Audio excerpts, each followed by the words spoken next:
Hi, I'm Mike Silman. I'm the Managing Director of Amulet Fire Security.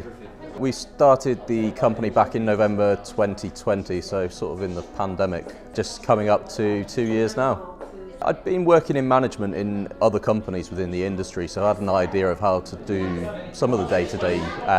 management elements of it and keep the company actually running to an extent, but I didn't really know how to take it beyond that point, and I didn't want to stagnate. And the thing that was really difficult for me is that I come from a technical background and an operational management background, so sales and marketing wasn't really a strong point for me.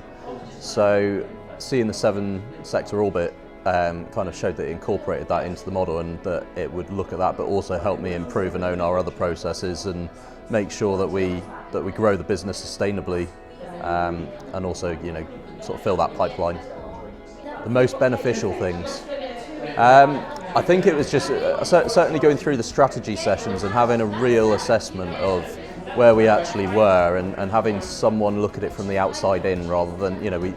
as business owners, we're very passionate about running businesses and about our businesses in particular, but we can't always see what other people can see because we're so close to it. So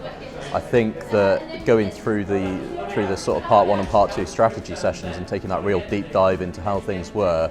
allowed us to really get a good starting point nailed down to take the business forward from. Part of the benefit of it, beyond the actual advice, is that there is a community with it, and running a business can be quite lonely at times. And I think that if you're in a similar situation where you're running a business, whether you've been running it for a couple of years or 10 years or 20 years, you're going to come across these feelings and these situations where you feel like sometimes you just need a bit of help or a bit of support, and having that community around, plus the coaching calls and being able to ask those questions of other people that have probably already experienced what you're going through, it makes a huge difference to the way that you feel about your day-to-day life, really, in terms of being able to keep going with it and finding the motivation to keep going when you don't feel like it, really.